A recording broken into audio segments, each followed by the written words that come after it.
Welcome back to another episode of Rock Boys Football. Brent Venables, the Oklahoma Sooners, kicking off fall camp late next week. Want to take a look at some of the most important storylines for us to monitor for this Oklahoma program as they roll through fall camp. I think this is a fascinating program to look at heading into fall camp, where not only has Brent Venables injected this roster with a ton of new talent in the transfer portal, you also look at some of the freshmen coming into this program and say they got some ability to play early for Oklahoma. And during fall camp, that's kind of when you get the feel for what freshmen, what young players on this Oklahoma roster are going to be impact dudes for the Sooners heading into the SEC in 2024. Fired up to get into this one. We're going to look at some position battles, some breakout players, and then some positions that we are looking at from a depth standpoint as well. Before we get into it, as always, just want to say thank you to you guys, to the Oklahoma fans. I can't thank you guys enough for all the support you guys have shown during this offseason, whether we're previewing 2024, doing film deep dives, taking a look at recruiting. The amount of support you guys continue to show, it truly does mean a lot. If y'all do enjoy the content, consider subscribing to the channel, and much more importantly, would love to hear from you guys in the comments section some of your biggest storylines for Oklahoma during fall camp. What you guys say in the comment section, that's what we're going to be talking about over the next couple of weeks for this Oklahoma program. Fired up to get into it. I want to start with, kind of some key position battles that I think we all need to keep our eyes on for Oklahoma. And let's start on the offensive line, where I think to preface this conversation, you have to give a massive shout out to Brent Venables, this Oklahoma staff, at getting this offensive line right. Heading into 2024, we backtrack 6 months, looking at this Oklahoma offensive line early January, and we were kind of saying, hey, we got some big time question marks about if this offensive line is going to be good enough heading into the SEC. You take a look at this depth chart heading into fall camp, say we feel pretty dang good about this Oklahoma offensive line being a solid unit. Now, the question is, one, what does the starting five look like? But I think more importantly, how good can this Oklahoma offensive line be? Let's start on the inside, where I think you feel really good. You bring in Branson Hickman from SMU. He is just a bona fide quality center for Oklahoma. You have Troy Everett dealing with the injury. He's another guy that we have a lot of confidence in being in the rotation on the inside.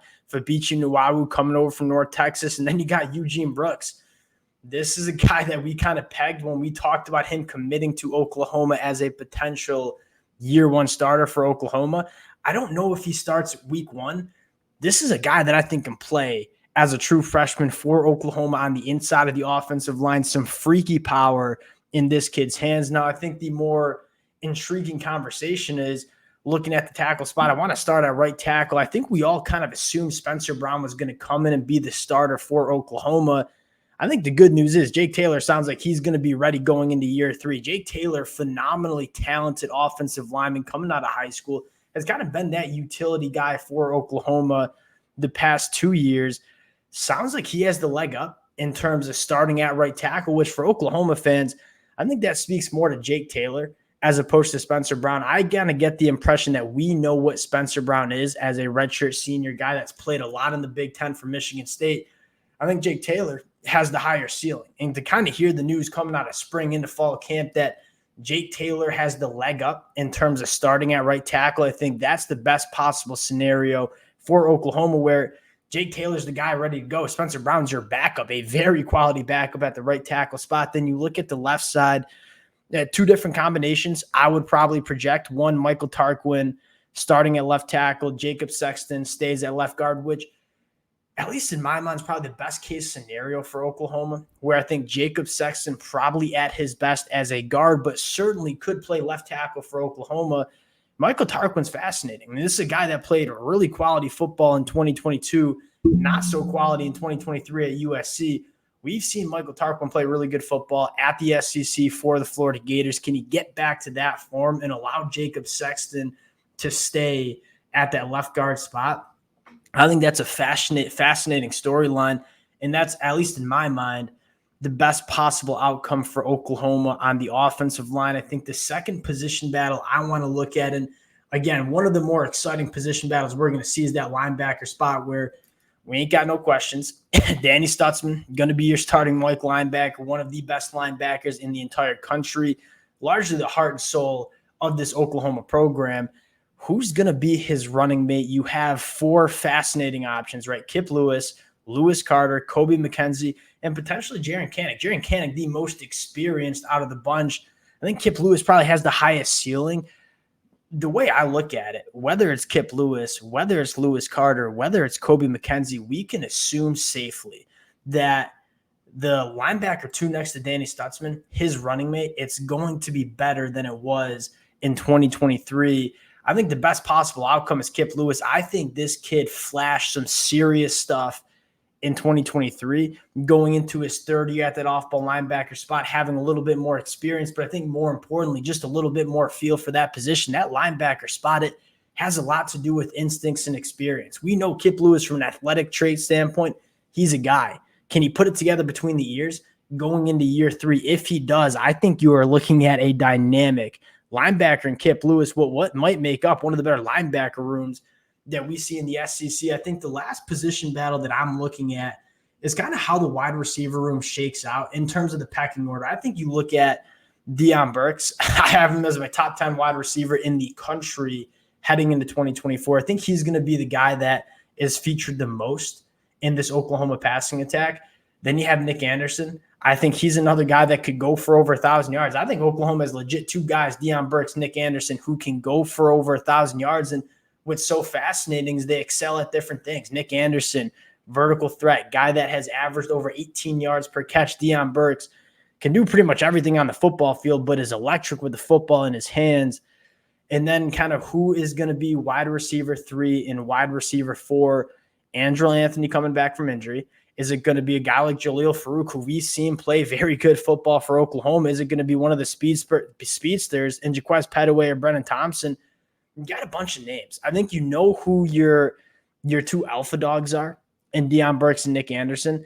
Andrew Anthony, if he comes back healthy, who's going to be that wide receiver 4 and 5 that's going to get used in this rotation? I think that's another question mark for this Oklahoma offense. Going to, at least in my mind, the most exciting conversation to have during fall camp. And we get this every year where you read the fall camp notes and you're starting to hear about some young cats that are going to break out. I want to focus on guys that are going into either year 1 or year 2, guys that we don't know a ton about yet, but could be really good football players. I think you got to start on the defensive line. And I think what's so exciting about this defensive line is we have a feeling that this Oklahoma defensive line is going to be really good. You have some proven commodities in DeJoun Terry, Dominic Williams, Ethan Downs. You know they're going to be quality football players for Oklahoma. It's going to be a good unit. Now, can it be a great unit is probably contingent on guys like PJ Adebari or R. Mason Thomas or David Stone as a true freshman or Jaden Jackson or Caden Wooler coming in from Northern Illinois. That's kind of the question. Or Miami of Ohio, not Northern Illinois, mixing up my MAC schools. That's kind of the question here. Like, we know this Oklahoma defensive line is going to be solid. How good can it be? Can it be great? Is probably dependent on R. Mason Thomas or PJ Adebari kind of taking that step. I'll say this, just went back, watched the Oklahoma spring game, kind of preparing for this. Man, PJ Adebari looks like he's put it together. We knew he wasn't going to be a year 1 guy. We knew he had all the traits, just needed to fill out the frame and develop a little bit more. It looks like that kid has. And so I think he could emerge as, and again, probably not a lot of people have heard of him in the SEC.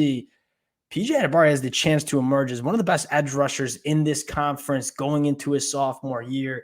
That's probably the kid that I'm most excited for in terms of listening to the fall camp notes and kind of hearing what it looks like. And then you look to the offensive side of the football. We already talked about Eugene Brooks, a guy that I don't know if he's going to need to start year 1. I think he's certainly capable of starting. You look at that running back room 1, we ain't got no question marks about Gavin Sasha. He's going to be the running back 1 in this Oklahoma offense. Javante Barnes, is he going to be healthy going into year 3? Javante Barnes was a guy you backtracked 24 months ago. I would have said Javante Barnes is going to be this running back 1 heading into the 2024 season. Obviously, the injuries, hasn't gotten on the field much.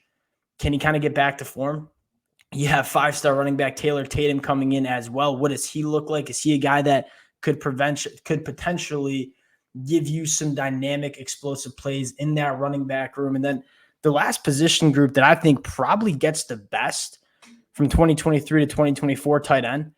You're bringing Jake Roberts, who I think gives you that high floor. Like, hey, we know Jake Roberts is going to be a solid tight end. Bauer Sharp could be an absolute dude for Oklahoma. This was a guy that was a former quarterback, kind of just a freak athlete that you have some question marks about. There's some serious upside for Bauer Sharp, and you kind of gather the spring intel. He sounds like he could be a guy. You look at Oklahoma last year, limited production from that tight end spot. Can we get better at that position? Davon Mitchell, another guy that I certainly am keeping my eyes on. And then I think the last fascinating conversation is depth question marks. And we kind of do this for every single program. And I was doing this for Oklahoma. What position do we have question marks about the 2 deep? I think the wide receiver room is loaded. Jackson Arnold at quarterback spot, is it going to be Casey Thompson? Is it going to be Mike Hawkins, who apparently looked awesome as an early enrollee in spring practice? Feel pretty good about the quarterback depth. Feel pretty good about the running back depth. Feel pretty good about the offensive line depth. And you go to the defensive side of the football. I think what's so special about this Oklahoma team is there a single position group on this roster that we have serious question marks about the depth? Because I would probably say no. And I think that's what you talk about, teams that have the ability to do special things in the college football season. It has a lot to do with depth, and it's not a talking point that's the most exciting to talk about from the national media side of things. That being said, you look at Georgia or you look at Michigan, you look at these teams that have won national championships, have played their best football in the months of November, December, January. It's the teams that have the ability to rotate guys and keep guys fresh, endure injuries. I look at Oklahoma and say there's not really a position group that if a guy goes down or they got to rotate some guys in, I feel pretty comfortable about the depth of all these position groups, and that's only going to help the competition that you have in fall camp. You take a look at the key for the Georgia Bulldogs the last couple of years. If you want to play for Georgia, you have to be great because you were not going to get handed any sort of starting spot. You look at Oklahoma, if you want to play, if you want to start for Oklahoma, you got to be great because there are a lot of good players in a lot of these position groups. The competition, the depth is something that I think is a really strong suit for Oklahoma heading into the 2024 year. If you guys have some question marks about certain positions in depth, I would love to hear it in the comment section. We'll kind of highlight it next time we talk to Sooners. We'll wrap it up there. Appreciate you guys rocking with. Appreciate you guys. We'll talk to y'all later. Peace.